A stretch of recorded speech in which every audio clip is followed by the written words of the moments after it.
Hablaremos hoy de Felipe II de España y María Tudor. Hace poco contamos sobre el primer amor de Felipe, cuando era príncipe y se había casado con María de Portugal. Estaban enamorados, lo contamos el otro día, pero sus relaciones amorosas eran vigiladas e interrumpidas por Zúñiga, ¿no? Que aparecía a las 3 de la mañana. Lo dejaban verse cada 9 días y solamente hasta las 3 de la mañana, hora en que Zúñiga aparecía ese güey, terminó la vuelta prontito por la salida.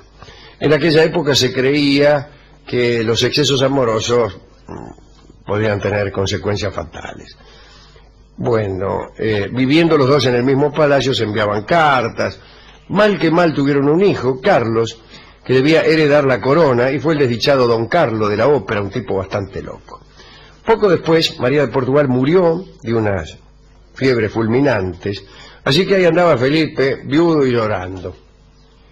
El papá de Felipe, el emperador Carlos, pensó en casar otra vez a su hijo, y creyó que debía hacerlo con una princesa de una potencia más importante que Portugal, y pensó entonces en Inglaterra, donde en esos tiempos reinaba María Tudor. Muerto Charles Lotton, Enrique VIII, su hija católica era la reina. Era hija de Catalina de Aragón, la primera esposa de Enrique VIII. Líos de familia nos faltan aquí para que hablemos, pero bueno, para no complicarla. Catalina de Aragón era también la tía de Felipe II, así que quedaba todo en familia. Se iba a casar con una prima. ¿Por qué era Catalina de Aragón la tía de Felipe II? Porque era hermana de Carlos, era una de las hijas de Juana la Loca, Catalina de Aragón. Quiere decir que Felipe, hijo de Carlos, se estaba casando con una prima, ni más ni menos. Bueno, parece que María Tudor era extraordinariamente fea. Ni siquiera los pintores cortesanos que se esforzaron por mejorar su imagen pudieron dejar un solo retrato que la mostrara aceptable. Ya tenía 38 años, 12 más que Felipe. Las crónicas cuentan que apenas tenía cejas, era pelirroja, extremadamente pálida, tenía el rostro surcado por arrugas, era muy flaca y los vestidos le bailaban. Era eso un defecto gravísimo, además, en una época en que a las mujeres se les pedía que si no eran bellas, por lo menos fueran gordas. Un detalle más, María Tudor tenía una dentadura lamentable, con algunas fichas que ya estaban en falta, ¿no? Le faltaban algunos soldados a aquel ejército. Pero se hizo la alianza entre Felipe de España y María Tudor, sobre todo para enfrentar a Francia, pero también para afianzar el catolicismo en Europa. Felipe era un ferviente creyente y María Tudor también era católica. Había restaurado el catolicismo en Inglaterra después de aquella pelea de Enrique VIII con la Iglesia Católica, porque no lo habían dejado casarse con Ana Bolena. El matrimonio se celebró primero por poderes, en ausencia de Felipe. Ni siquiera se conocían por retratos. Vino el conde de Edmond, que representaba a Felipe, se acostó en el lecho nupcial al lado de la reina María, y para cuidar las formas lo hizo con la armadura puesta. María Tudor casi se muere de un síncope. Bueno, después del tratado de alianza y casamiento, el embajador en la corte de Londres le hizo llegar a María retrato de Felipe. Felipe era un hombre apuesto, era rubio, tenía rulos, ojos claros. María se enamoró. Cuando Felipe desembarcó en Inglaterra, el encuentro fue apasionado por parte de María, quien quiso que las ceremonias matrimoniales se celebraran cuanto antes para celebrar la unión conyugal, ¿no? Felipe estaba espantado, pero consumó su tarea. Esto fue en 1564. En el tratado diplomático que concluyó con el matrimonio, se especificaba que Felipe no sería nunca rey de Inglaterra, sino solo rey consorte, pero que el hijo que naciera de aquella unión sí reinaría en las dos naciones.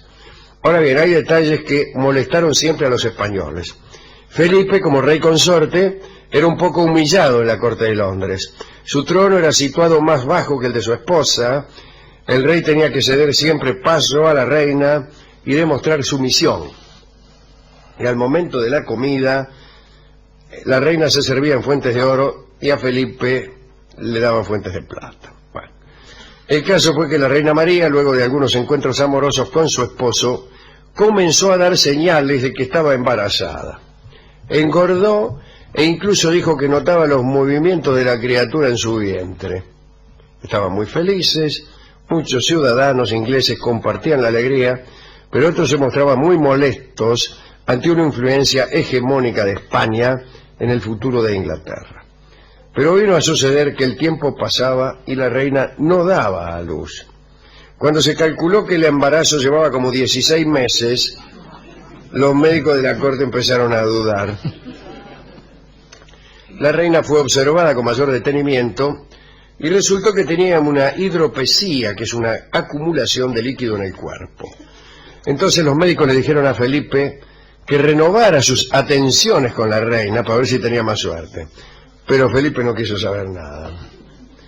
Cuando supo que el embarazo era ficticio, aprovechó para abandonar Inglaterra y se fue a la guerra.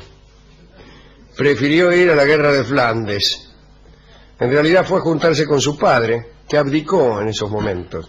Durante esa ausencia de Felipe, María, para matar el aburrimiento, emprendió la persecución de los protestantes. Para algunos historiadores quemaron a 200 y para otros suman 1000. De allí el famoso nombre de la sangrienta que le dieron a María. En 1556 Carlos abandonó todo su poder en Felipe y María Tudor era también ya reina de España, pero estaba abandonada en Inglaterra. El 5 de noviembre de 1558 María Tudor se enfermó. El Consejo del Estado inglés le exigió que nombrara a su media hermana Isabel como heredera del reino. María le puso como condición que debía mantener la religión católica para Inglaterra, cosa que Isabel prometió, pero no cumplió. Poco tiempo más tarde, María Tudor, reina de Inglaterra durante 5 años y de España durante 3, murió sin haber pisado nunca suelo español. Por esos días Felipe ya estaba buscando otra esposa. Algunos dicen que no fue ni siquiera hidropesía lo que sufrió María Tudor, sino que fue directamente un engaño. Vivía atemorizada por posibles atentados en su contra y se aferraba con locura al trono y buscaba la perpetuación en un hijo. Siempre estuvo presente la figura amenazante de su hermana Isabel, que esperaba la oportunidad para destronar a María y tener el trono de Inglaterra, como así sucedió, ¿no? Inglaterra no fue católica, ni hubo nieto de Carlos V que fuese rey de España e Inglaterra, y todo terminó muy mal para España en una batalla, la de, todos conocemos, donde Inglaterra sepultó para siempre las pretensiones imperiales de España, la derrota de la Armada Invencible, ¿no?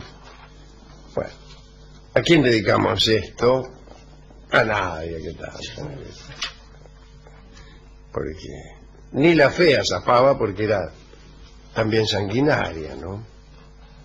Fuimos a la discoteca y le pedimos el tango que canta Charlo y que se llama Sin ella, ya que parece que era destino de Felipe el enviudar. Sin ella canta Charlo. Adelante.